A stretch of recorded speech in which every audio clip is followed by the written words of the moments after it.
За та бүхэнтэй энэ өдрийн мэндийг хүргье. Би өнөөдөр бас нэг лайв хий гэж боддоод лайв хийж байна. Яасан бэ гэсэн чинь энэ Баянзүрх дүүргийн төрийн албаа агчид манай нийслэлийн засаг даргын хамгаалалт газрын үүдэнд одоо Батамгалангийн зараалаар захиалгаар ирж одоо жагсмар айдлаа.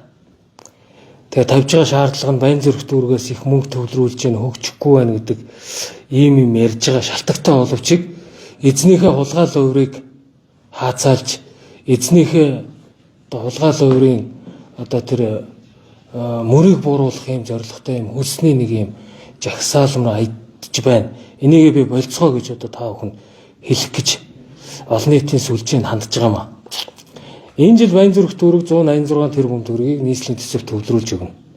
Баянзүрх дүүргийн энэ жилийн нийслэлийн төсвөөс тавьж байгаа хөрөнгө оруулалтын ажил нь 180 гаруй тэрбум төгрөгийн хөрөнгө оруулалтын ажлыг Баянзүрх дүүрэгт буцаагаад тавьж байгаа.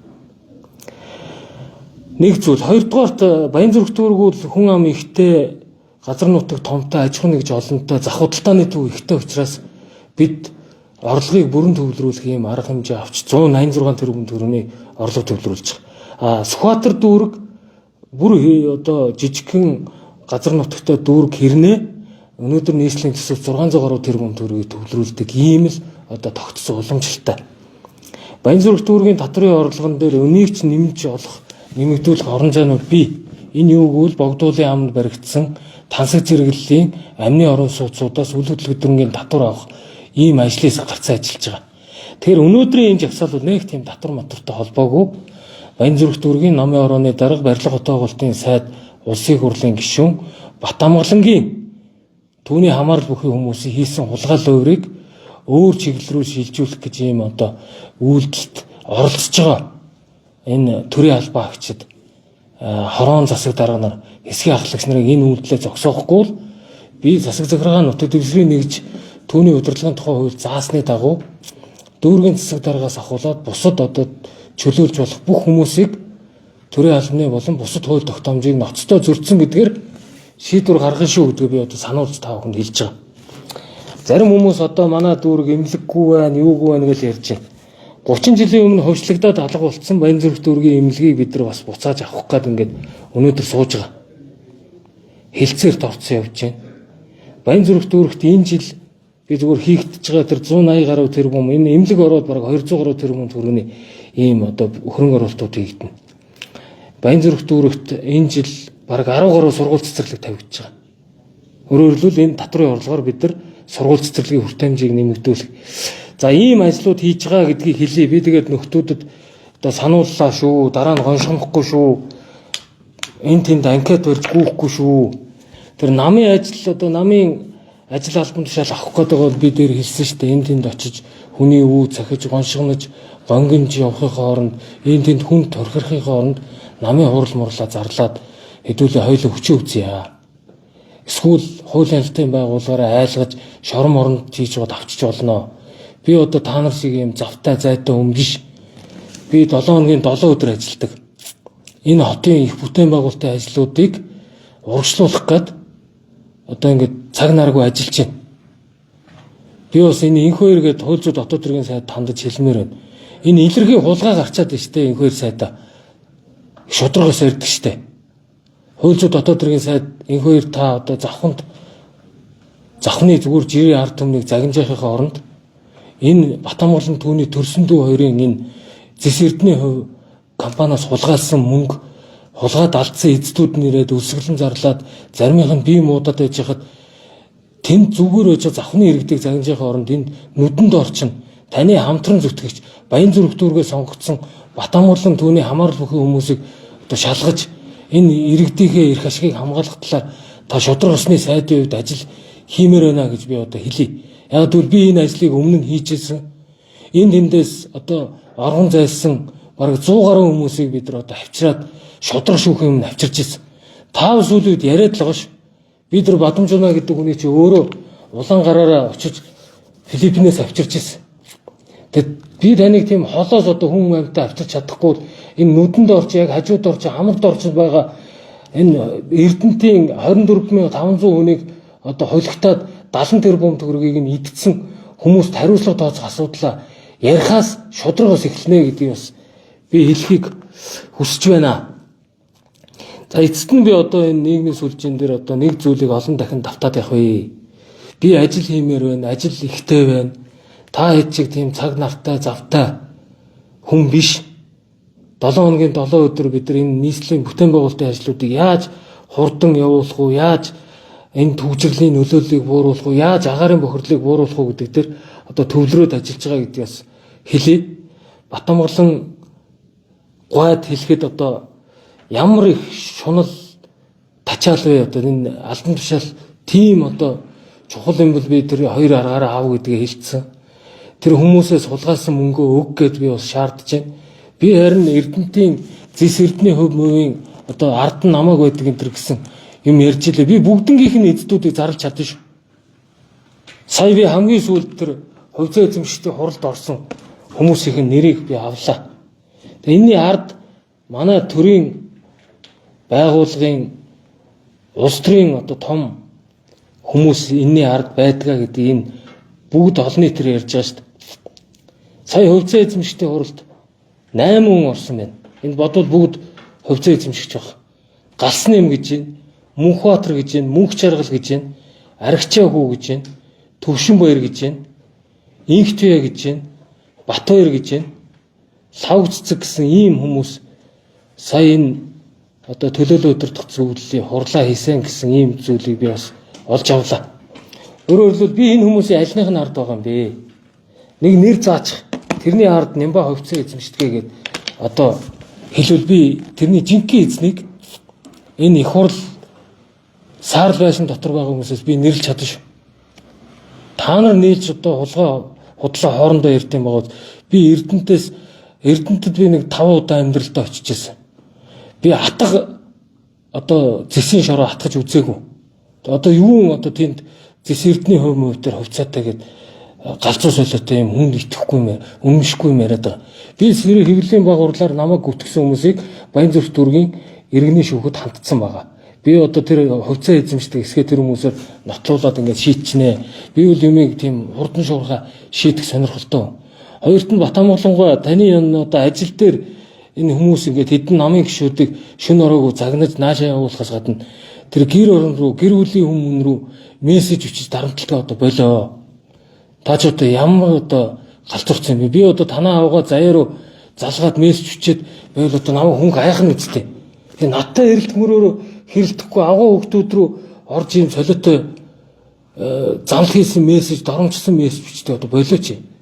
Чи ч одоо ямар галзуурсан юм бэ? Чи одоо хүн юмд одоо шунаж болно. Юм хүний ажил албан тушаалыг авах гэж араас түгжилдэж болно. Тэгээ чи араа итернэ чи шөнө ороо хүн амт руу агуу хөвгт рүү мессеж бичиж дарамтлага одоо бол би энэ улсын хурлын ёс зүйн байнгын өрөөнд тэр мессежээр нь гомдол гаргах гэж хэлсэн байгаа. Тэр хүмүүсийн хохирлыг л төлөөч. Би ямар над Эрдэнэтээс ирж байгаа хүмүүсийг авчираад жагсаагаад байгаа юм. Наад хүмүүсийг би өсгөлэн зарлал гэж одоо турхиад байгаа юм. Ямар ч одоо тийм та нартай зурдах цаг зав надад алга би хэлсэн шүү дээ. Энэ хавар жоохон ажлуудаа явуулчмаар байна. Энэ хоцож байгаа нохоо болгон руу би чулуу шидэх зав алга байна гэдэг би хэлсэн шүү дээ. Тэгээ одоо тэнд хийсэн хулгайгаа хаацалах гээд над дээр иж одоо жагсаалыг эх 7 хоногт би сануулж хэллээ шүү. Энэ нөхдүүд дүүргийн засаг дарга, хорон засаг дарга, хэсгийн ахлаас би бүгдийг нээс дараалан чөлөөлнө шүү. Засаг захиргаа нутаг дэвсгэрийн нэгжийн тухай хууль заасан би энэ эрх хэмжээ надад хуулиар байгаа. Ийм учраас би төрийн албанаас цалин аваад тэгээд Батамгалангийн хувийн компани шиг компани ажилч шиг энэ тэнд одоо чулуу няслахад нь очичээдэг энэ үйлдэлээ та нар ичээ зогсоо. Тэгээд энэ Баянзүрх дүүрэг гэдэг юмыг одоо нэг хүн хувьчлаад авсан юм уу? Сая Арчил намын дотоод сунгааны хуралд Батамгалан баахан намын гишүүдийг оруулсан билээ. Өөрийнхөө үеэл Ганбаатрыг Баянзүрх дүүргийн Арчил намын даргаар одоо томилуулж байгаа юм билээ. Энд чи одоо юу гэсэн үг юм? Энэ одоо жинхэнэ нөгөө одоо манан гэдэг зүйл болж байгаа үстэй. Энийг зогсоогооч. Манай намын жирийн гишүүд над руу мессеж үтчихлээ шүү дээ. Арчил намын Батамгалан дарга үүрэг өгсөө. Арчил намын одоо цахин бүртгэлд бид нар бүртгүүлж байгаа. Тэгээд тэр А Ганбаатар гэдэг нөхрийг одоо Баянзүрх дүүргийн намын дарга болгож. Энэ хоёр төрсөн ах トゥ усын хүүхдүүд шүү дээ. Үеэлүүд шүү дээ. Ингэж болд юм уу? Нэг дүүргийг ан мангүй хувьчилж авч болох юм уу? Батамглаа. Би одоо өөр зөндөө юм ярьж болно. Зүгээр би ярьшигдаал гэдэг байгаа шүү дээ.